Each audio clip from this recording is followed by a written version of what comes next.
So for the last several weeks, I've been talking about a lot of things involved with buying a boat, demoing a boat, and sort of the differences between boats. I'm going to do one more of those right now. I promise this is the last one, but I think it's important to help people get a better handle on the boat that they're buying or the boat that they're paddling, things like that. So this is the last one. Let's talk about the difference between a hard chine boat and a soft chine boat.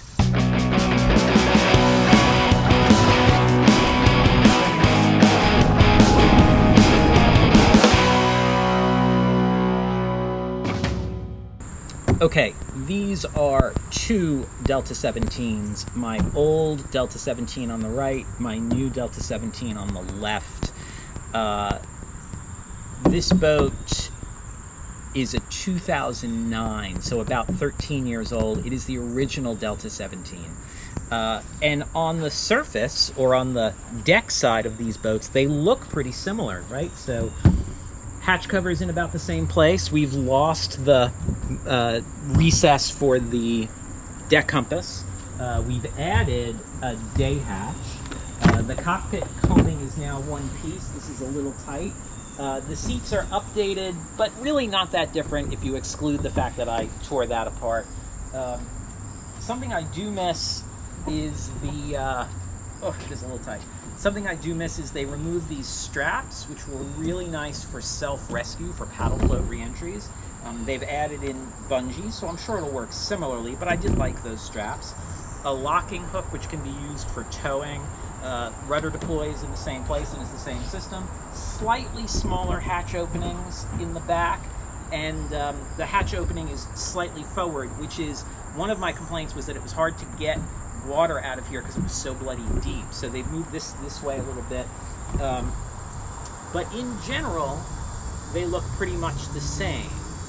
But the real difference is on the other side. Okay, on this side, these boats are very different. And so essentially what you've got here is this original Delta has hard chine. So this is the hull of the boat, the red side is the deck of the boat, and then the center line right in here is the keel line. And we've got the same thing here. We've got a hull and a deck and a much more pronounced keel line that runs much more of the boat. We'll get to that in a second. But first, we've got hard chines. A chine is where the bottom of the boat meets the side of the boat. And on this boat, it kind of looks the same, but it's much more rounded and much more tapered through the bow of the boat.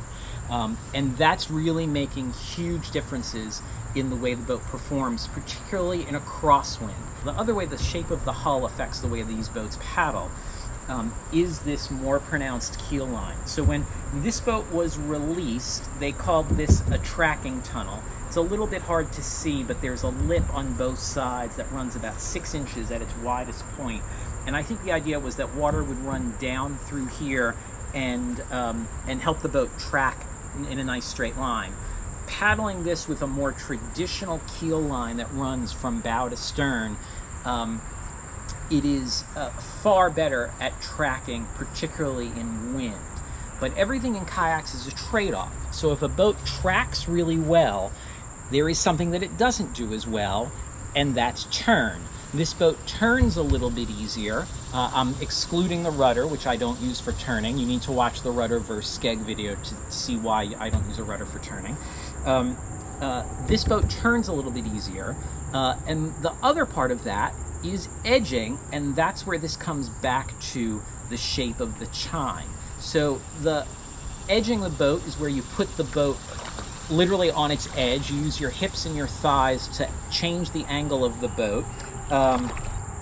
And that forces this edge into the water, and then this acts as a very short keel line, because you've only got it in the water from there to there, so it's only probably about 12 or 14 feet of keel line, much shorter than the 17 feet of actual water line of this boat.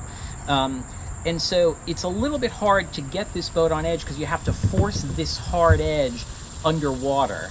But once you get it there, it's relatively easy to balance it there.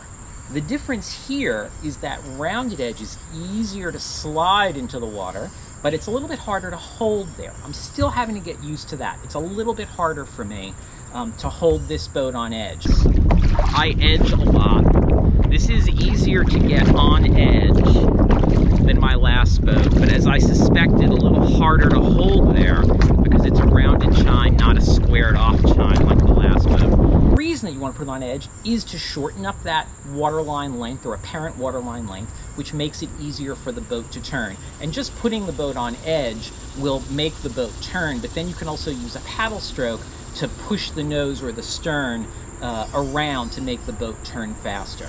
That is the big difference between these two boats, and that's the first thing that I saw. Easier to get on edge, harder to hold on edge. Turns a little bit easier. Could just be in part that it turns easier because it's easier for me to hold it on the edge and then make it turn. Here I'm having to think about it to hold it on its edge while I'm turning. I'm sure that'll go away in a couple of paddles, right?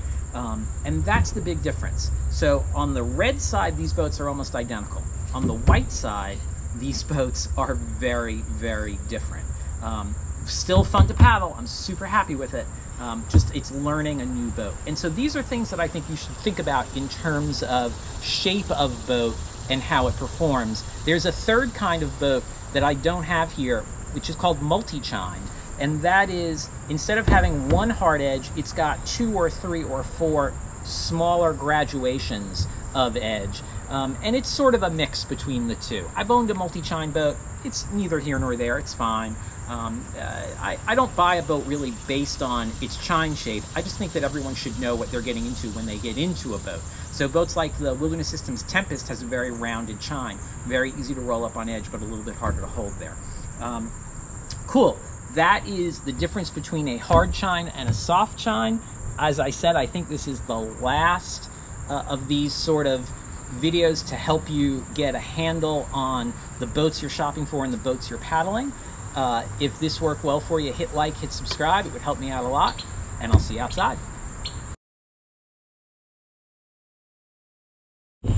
This is a bonus. There's one more thing I want to talk about here.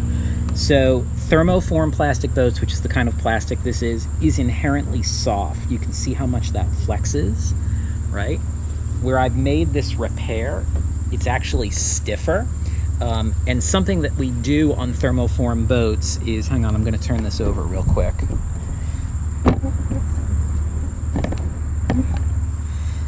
Because it's more flexible, like, so if you look here, you can see how much that gives, right? Because it's a little bit more flexible than a rotomolded boat, they build in textures or like curves. Any place this boat is curved, it's less flexible, and so that's why you get all of this curve work here. It's to give it strength. If you come back here and look at this hatch cover, which is the thinnest piece of plastic on the boat, I can deform the whole thing. And so that's not a downside. A little bit of flex is good, but if you hit a thermoform boat in the right sort of current, you'll feel the boat flex just a little bit. Fiberglass boats don't do that. That's the one negative of it's the one negative of thermoform boats. But in general, performance versus price compared to a fiberglass boat, this is, in my opinion, the way to go. Okay, see you outside.